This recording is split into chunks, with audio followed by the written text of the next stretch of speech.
November 14, 1961, 11:47 p.m. A ledger lies open.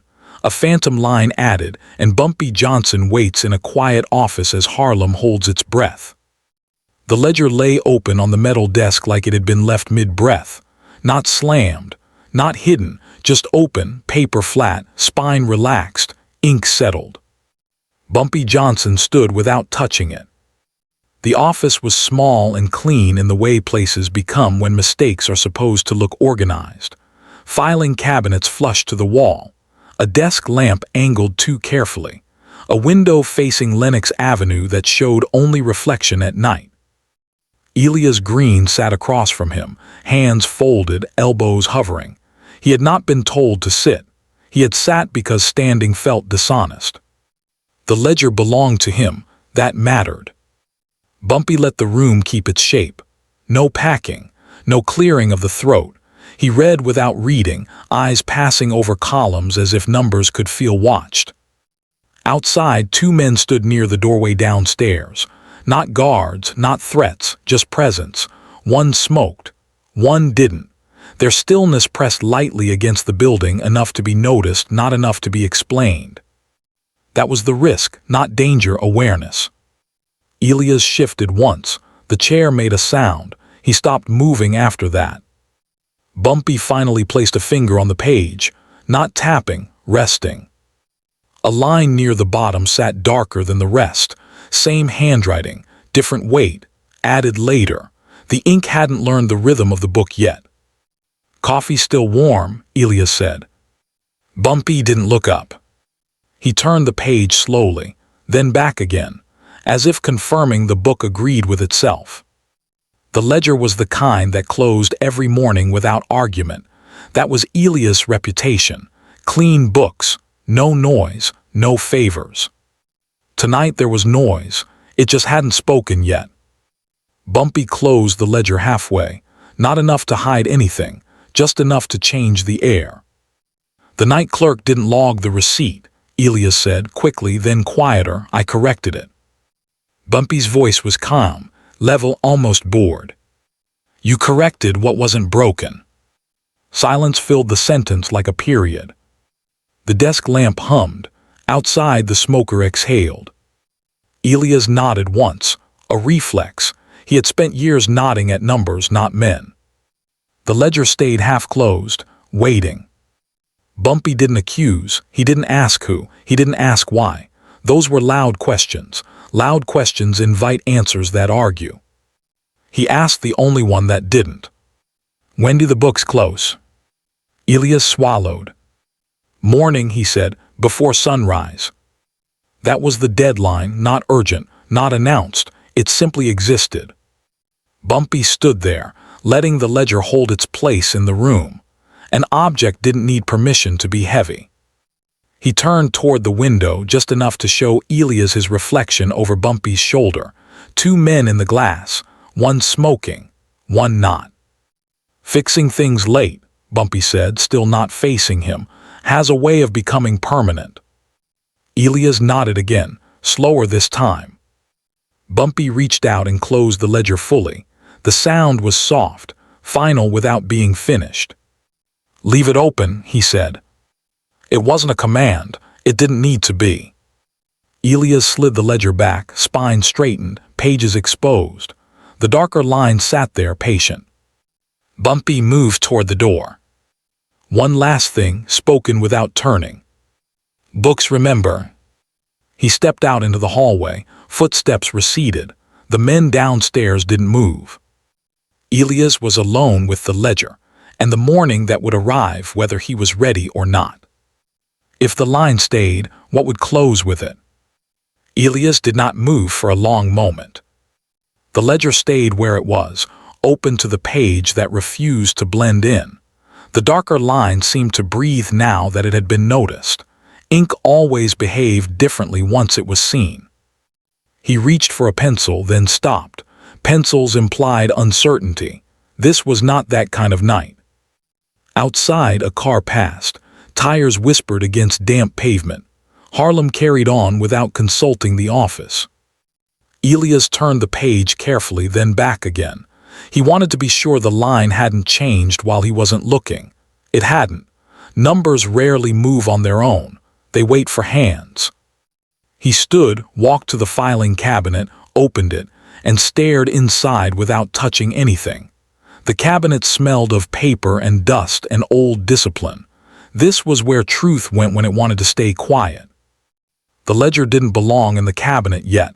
It wasn't finished speaking. Elias returned to the desk and sat. He loosened his tie, not for comfort but for honesty. Tight things pretend they are holding something together.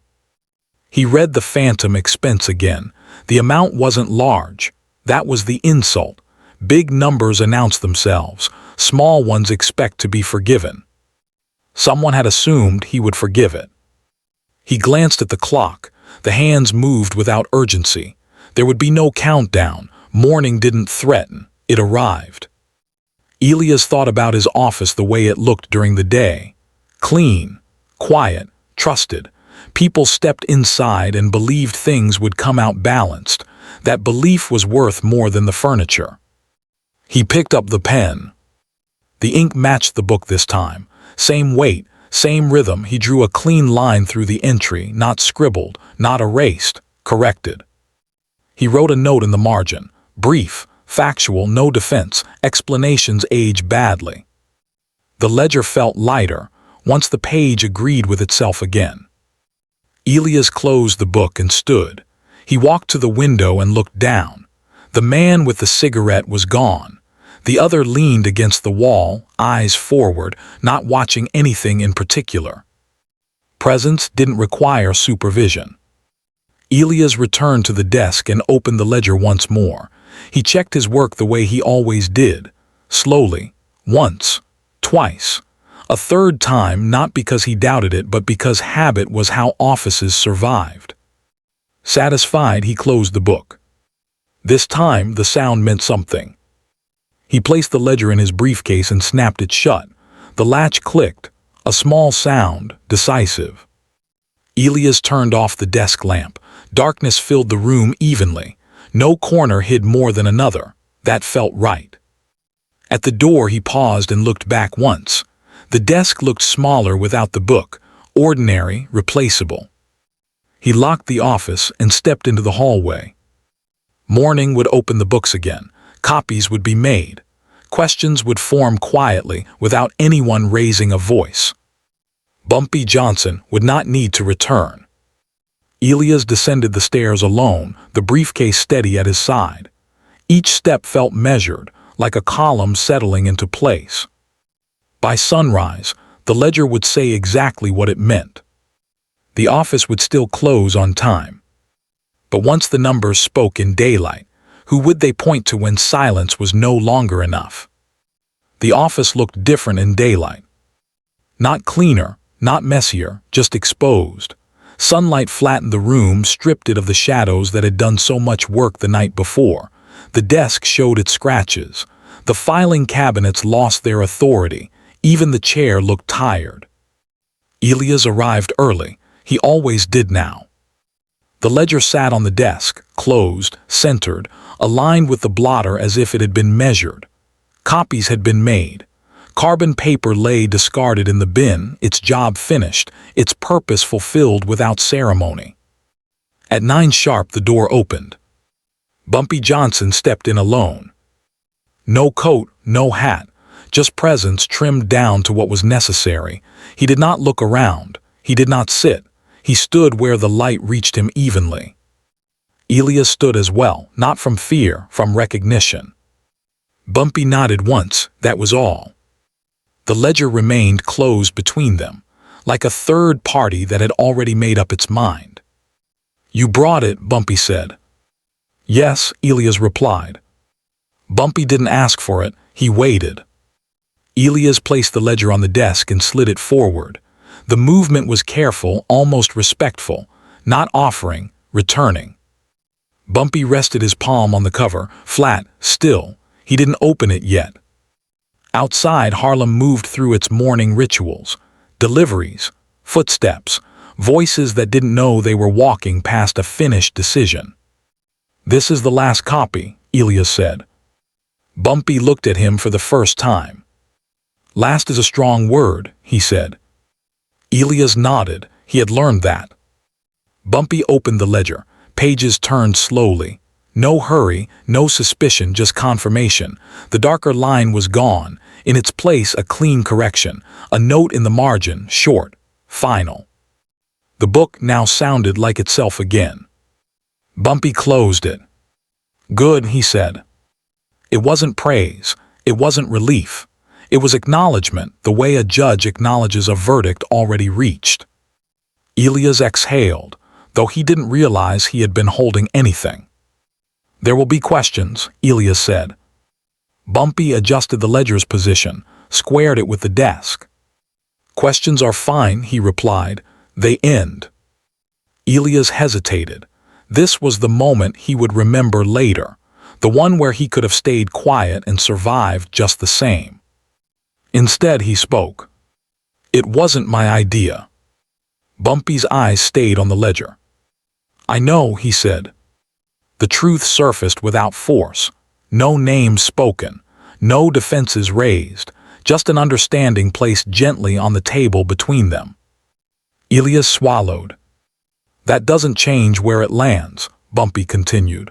"It just changes how long it takes." Silence returned, not heavy, settled. Bumpy picked up the ledger and turned toward the door. At the threshold, he paused. "You did what books are supposed to do," he said. "They tell the truth when people stop trying to." He left without another word. Elias sat back down, alone with the sunlight and an empty desk. By afternoon, the office would still be open. But the numbers had already finished speaking. When the questions came, would anyone remember who taught them how to end? The door closed softly behind Bumpy Johnson. Not careful, not deliberate, just finished. Elias remained standing for a few seconds after the sound faded. Offices had a way of echoing decisions long after the people left. This one did it politely. He sat. The desk felt wider without the ledger, lighter, almost dishonest. Elias opened a drawer and removed a thin folder. No label, no color. The kind of folder meant to disappear into systems without resistance. He placed it where the ledger had been and opened it. Inside were copies, clean, accurate, ordinary. That was the danger. Ordinary things moved fastest. He reviewed them once, twice. A third time, not for certainty, but for ritual. Rituals reminded men who they were when pressure thinned their judgment. At 10:30, the first call came. A voice from uptown, calm, curious. Elias answered with facts only. Dates, totals, page numbers, no tone. Tone invited interpretation. The voice paused longer than expected. "That line was there last week," the caller said. "Yes," Elias replied. "It shouldn't have been." Another pause. "And now?" "Now it is." The call ended without disagreement. That was new. By noon there were 3 more, each shorter than the last, each ending the same way. No accusations, no raised volume, just acceptance delivered reluctantly, like paperwork no one wanted to file but knew they had to. Elias ate lunch at his desk. Cold sandwich. No appetite. He wasn't nervous. He was attentive. Those were different conditions. He watched the clock without counting it. Time passed like it always did when no one chased it. Mid-afternoon brought a visit. A man in a gray suit. No briefcase. No introduction. He stood near the door and looked around, taking inventory of the space the way men do when they're measuring usefulness. Elias didn't offer a chair. "You corrected an entry," the man said. "Yes." "Late." "Yes." The man nodded. He didn't ask who told him to. He already knew the answer would disappoint him. "That creates exposure," the man said. Elias folded his hands on the desk.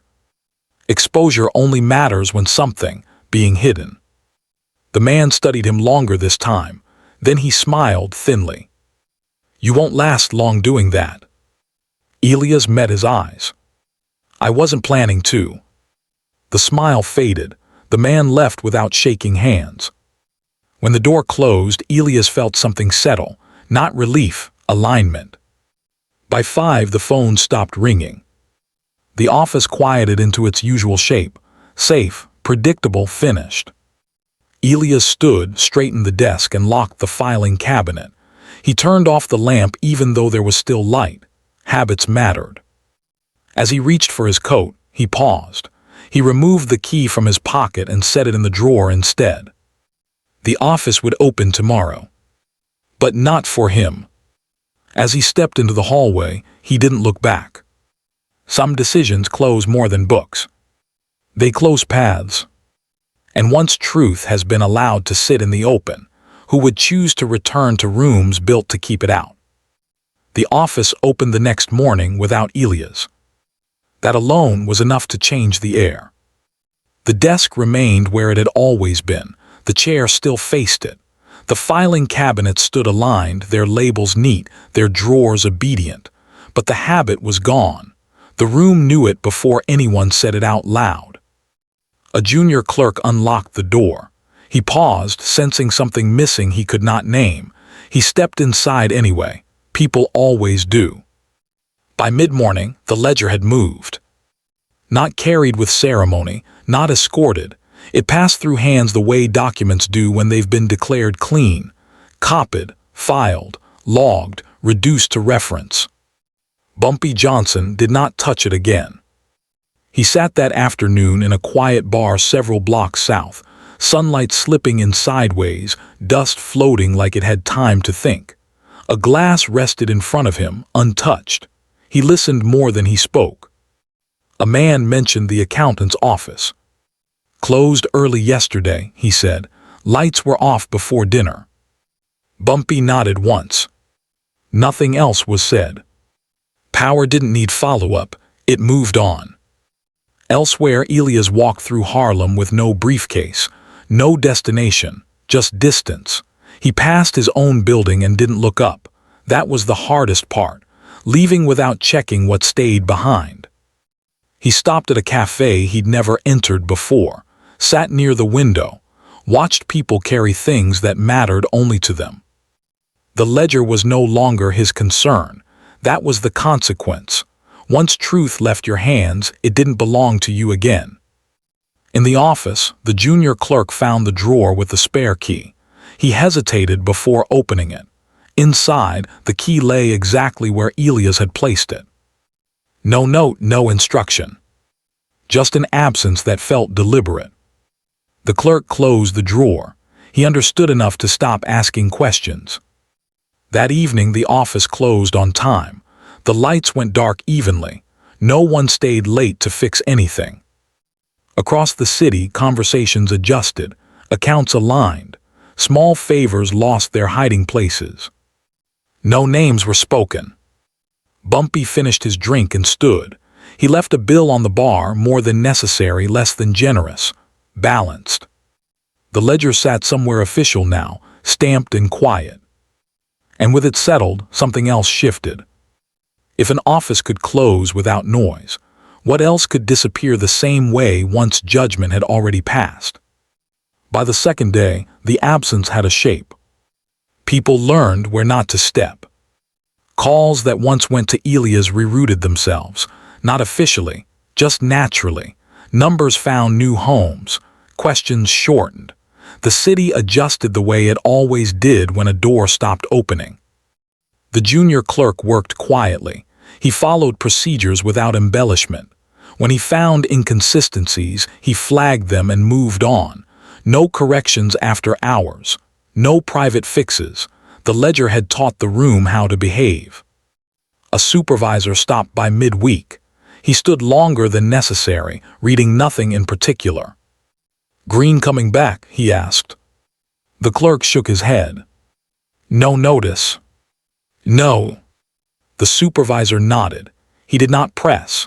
Men in his position learned when silence had already been approved. Outside, rain came down light and steady.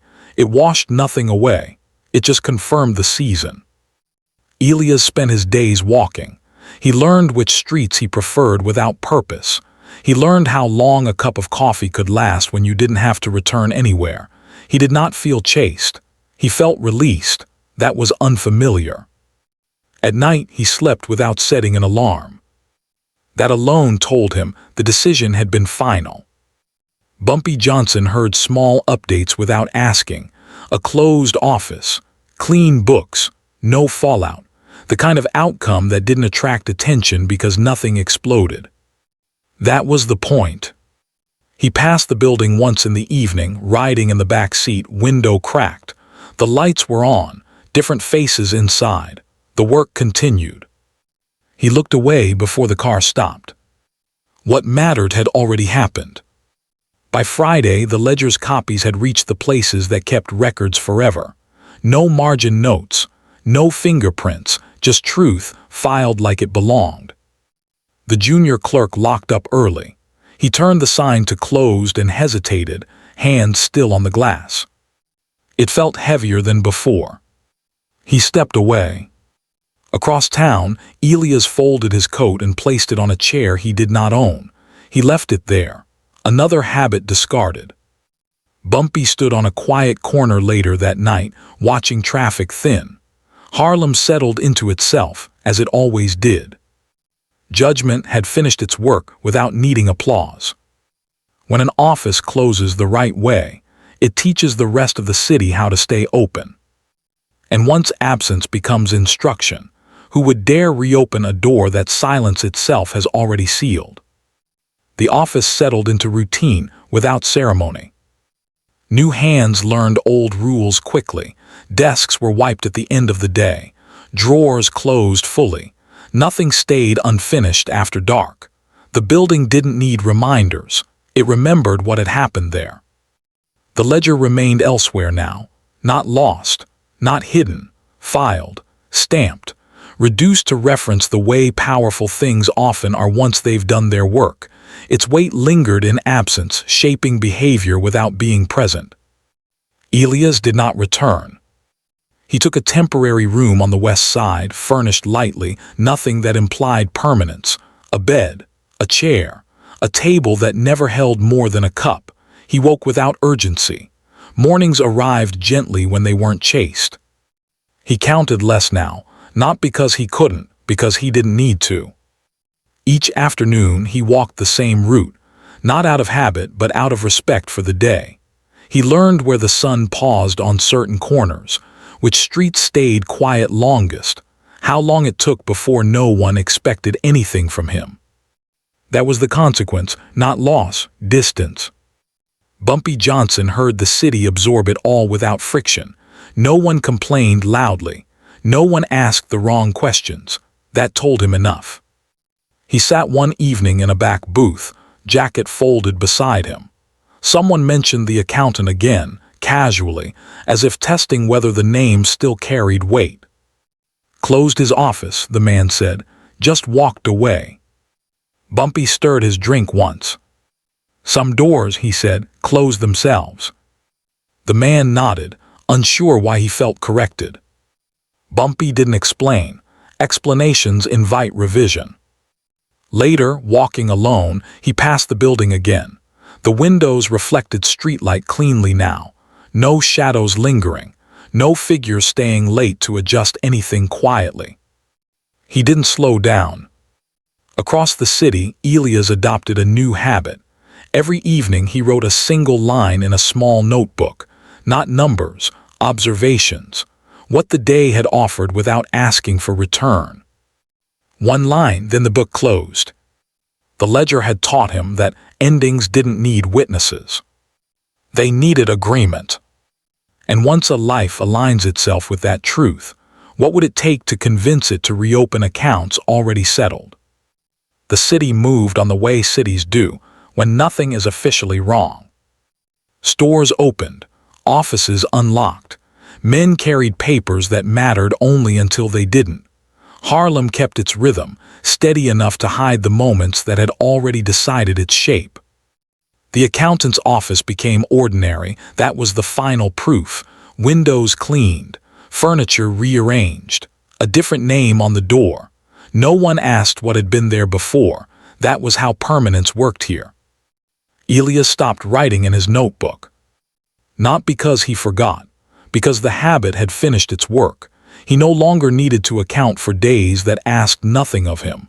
Silence had become sufficient record. One afternoon he passed a stationery shop and paused. In the window sat a ledger like the one he had carried for years. Same thickness, same spine, blank pages waiting for discipline. He didn't go inside. Some tools don't need replacing once they've taught you what they were for. Bumpy Johnson heard weeks later that the corrected numbers had closed a small circle. A man lost access. Another found himself suddenly careful. Nothing dramatic followed. No celebrations. No warnings. That was judgment doing its work quietly. Bumpy adjusted his routines without noticing. He stopped visiting one corner. He stopped waiting in certain rooms. When things ended properly, they didn't ask to be remembered. One night he sat alone, coat on, drink untouched. He thought of the ledger only briefly, not the ink, not the line, the moment it had been left open. That was the lesson. You didn't need force to make truth speak. You just had to stop closing it too early. Elias watched evening settle from a bench near the river. He owned less now. He slept better. The city passed him without demand. The office door downtown locked each night at the same hour. No one stayed late. No one corrected things quietly. Absence had become the rule. That was the consequence the ledger left behind. Not fear, not loyalty. Precision. If a single line corrected in silence can change a room forever, how many lives are shaped by books that were never left open long enough to be judged?